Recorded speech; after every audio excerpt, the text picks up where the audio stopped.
sebagai dasar negara.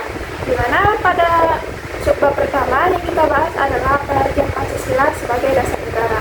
Di mana Pancasila sebagai dasar negara berarti setiap sendi-sendi ketatanegaraan pada negara Republik Indonesia harus berlandaskan dan atau harus sesuai dengan nilai-nilai Pancasila. Hal tersebut bermakna antara lain bahwa Pancasila harus senantiasa menjadi ruh atau spirit yang menjiwai kegiatan membentuk negara seperti kegiatan mengamandemen Undang-Undang Dasar dan menjiwai segala urusan penyelenggaraan negara. Kosakata dasar dapat diartikan sebagai landasan atau fondasi yang berada di lapisan paling bawah. Dalam konteks konstitusi, dasar yang merupakan fondasi merupakan unsur utama untuk menopang sebuah pembangunan agar berdiri kokoh. Dalam konteks Indonesia, para founding fathers, kita telah menyepakati bahwa dasar yang dipakai adalah Pancasila. Pancasila sebagai dasar negara yang tercantum dalam pembukaan Undang-Undang Dasar 1945 membuat esensi seperti ketuhanan, kemanusiaan, persatuan, kerakyatan, dan keadilan sosial. Selanjutnya kita masuk pada konsep negara, tujuan negara, konsep dasar negara, dan urgensi Pancasila sebagai dasar negara. Di mana yang pertama kita bahas adalah konsep negara. Negara adalah suatu organisasi kekuasaan yang berdaulat dengan tata pemerintahan melaksanakan tata tertib atas suatu rakyat atau umat di suatu daerah tertentu. Nino Polo menyimpulkan 3 unsur yang menjadi syarat mutlak adanya negara, yaitu unsur tempat atau daerah atau wilayah ataupun teritori. Yang kedua yaitu adalah unsur manusia atau umat ataupun bisa jadi adalah rakyat atau bangsa. Dan yang ketiga adalah unsur organisasi atau tata kerjasama atau tata pemerintahan. Selanjutnya kita masuk pada tujuan negara. Secara teoritis, Diponolo menggambarkan intisari 5 teori tujuan negara yang disarikan, yaitu kesejahteraan dan kebahagiaan hidup, kemerdekaan, kekuatan, kekuasaan, dan kebesaran atau keyakinan, kepastian hidup, keamanan dan ketertiban, dan yang terakhir adalah keadilan. Jalan yang ditempuh untuk mewujudkan tujuan tersebut, kalau disederhanakan dapat digolongkan menjadi 2 golongan, yaitu aliran liberal individualis, yaitu berpendapat bahwa kesejahteraan atau kebahagiaan harus dicapai dengan politik atau sistem ekonomi liberal melalui persaingan bebas. Yang kedua yaitu aliran kolektif atau sosialis, di mana aliran ini berpandangan bahwa kesejahteraan atau kebahagiaan manusia hanya dapat diwujudkan melalui politik dan sistem ekonomi terpimpin dan totaliter. Tujuan negara Indonesia sendiri terdapat di dalam alinea keempat Undang-Undang Dasar Negara Republik Indonesia tahun 1945, yaitu melindungi segenap bangsa, melindungi segenap tumpah darah, memajukan kesejahteraan umum, mencerdaskan kehidupan bangsa, dan ikut serta melaksanakan ketertiban dunia. Selanjutnya kita masuk pada konsep dasar negara.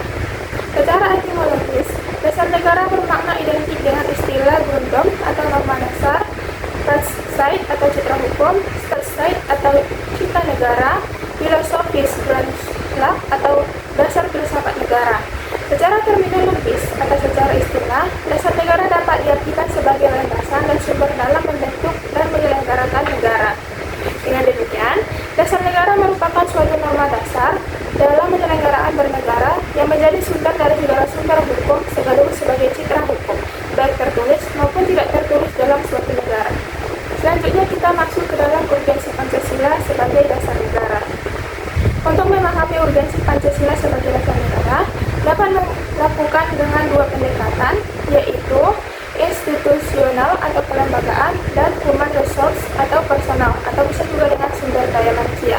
Pendekatan institusional yaitu membentuk dan menyelenggara negara yang bersumber pada nilai-nilai Pancasila sehingga negara Indonesia memenuhi unsur-unsur sebagai negara modern, yaitu menjamin terwujudnya tujuan negara atau terpenuhinya kepentingan nasional yang bermuara pada terwujudnya masyarakat adil dan makmur. Sementara human resource terletak pada 2 aspek, yaitu orang-orang yang memegang jabatan dalam pemerintahan yang melaksanakan nilai-nilai Pancasila secara murni dan konsekuensi di dalam pemenuhan tugas dan tanggung jawabnya sehingga formulasi kebijakan negara akan menghasilkan kebijakan yang mengejawantahkan kepentingan rakyat. Selanjutnya kita masuk pada hubungan antara proklamasi dengan pembukaan Undang-Undang Dasar 1945. pembukaan Undang-Undang Dasar 1945 terdapat alinea ketiga, yaitu pernyataan kemerdekaan yang dinyatakan oleh Indonesia. Maka dapat ditentukan letak dan sifat hubungan antara proklamasi kemerdekaan dengan pembukaan Undang-Undang Dasar 1945, yaitu terdapat dalam 4 poin. Yang poin pertama itu disebutkan kembali pernyataan kemerdekaan dalam bagian ketiga pembukaan, menunjukkan bahwa antara proklamasi dengan pembukaan merupakan suatu rangkaian yang tidak dapat dipisahkan.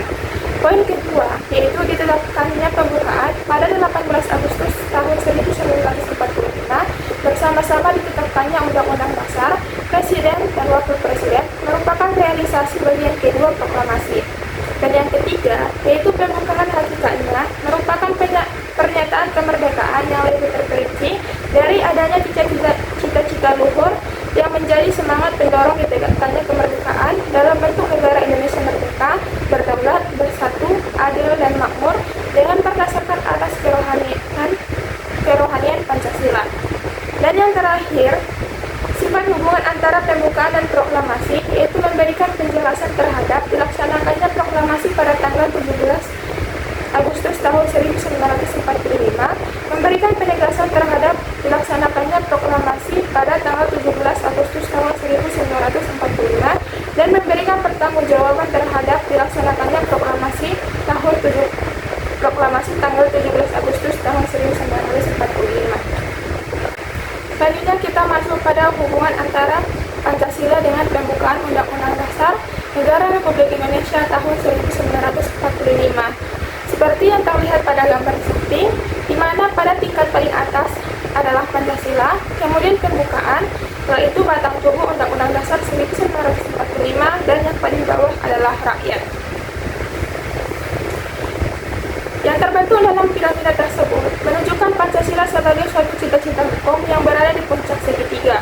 Pancasila menjiwai seluruh bidang kehidupan bangsa Indonesia. Dengan kata lain, gambar piramida tersebut mengandung pengertian bahwa Pancasila adalah cerminan dari jiwa dan cita-cita hukum bangsa Indonesia. Pancasila sebagai cerminan dari jiwa dan cita-cita hukum bangsa Indonesia tersebut merupakan norma dasar dalam penyelenggaraan negara yang menjadi sumber dari segala sumber hukum sekaligus sebagai cita hukum, baik tertulis maupun tidak tertulis di Indonesia. Adapun hubungan antara Pancasila dengan pembukaan Undang-Undang Dasar tahun 1945 itu terbagi menjadi 3 poin.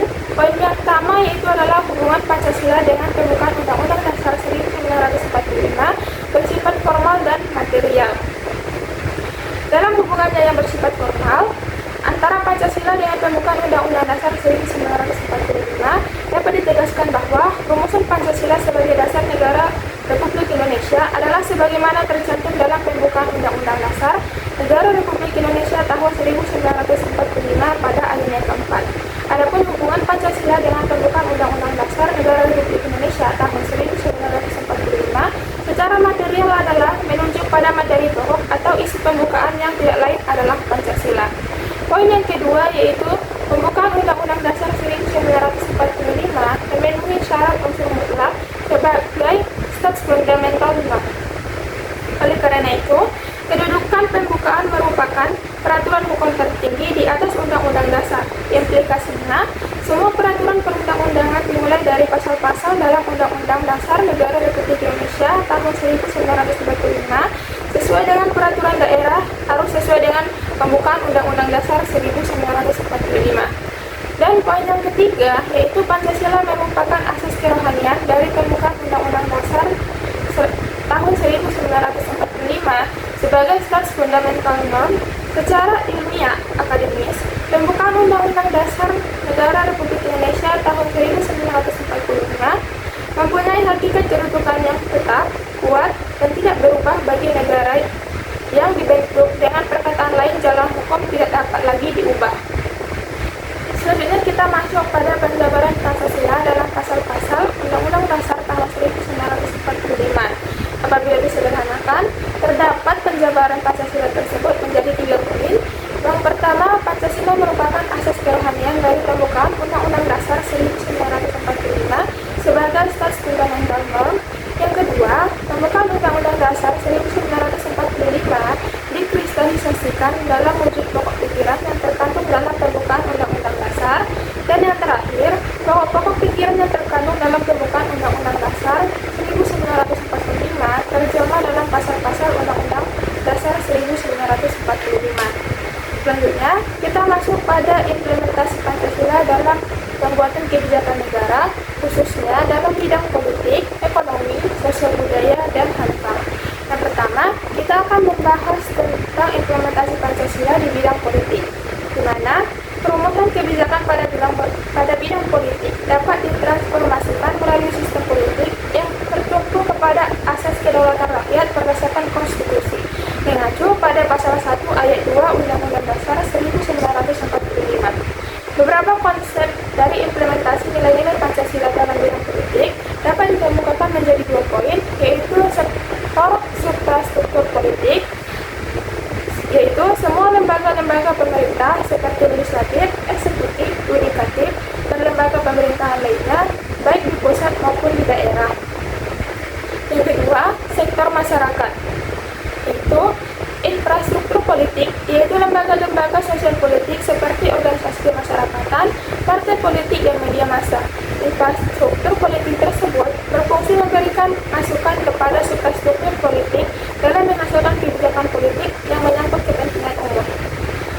Selanjutnya adalah implementasi Pancasila dalam bidang ekonomi, di mana mengacu pandangan dari Mugyarto dalam Osman dan Alfian mengenai 5 prinsip pembangunan ekonomi yang mengacu kepada nilai Pancasila, yaitu yang pertama, ketuhanan yang Maha Esa, yaitu roda perekonomian digerakkan oleh rangsangan-rangsangan ekonomi, sosial, dan moral.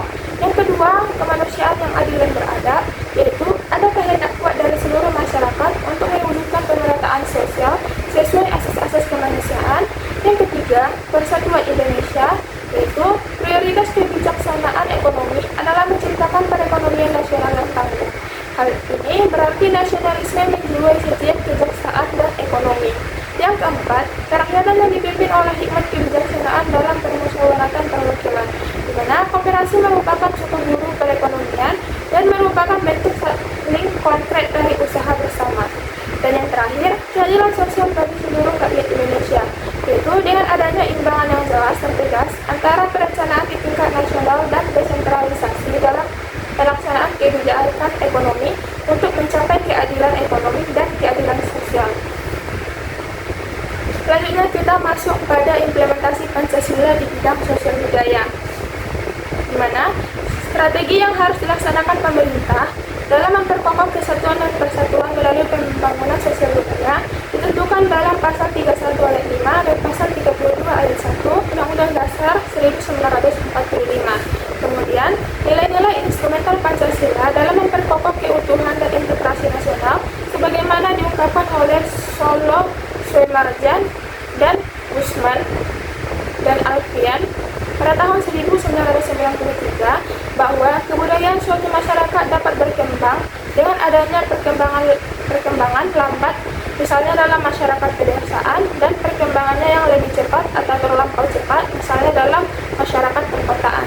Diharapkan semua strategi dalam mengikuti perkembangan kebudayaan yang selalu berubah itu adalah sebuah kebijakan sosial budaya yang harus menekankan rasa kebersamaan dan semangat kegotong royongan dalam kehidupan masyarakat, berbangsa, dan bernegara.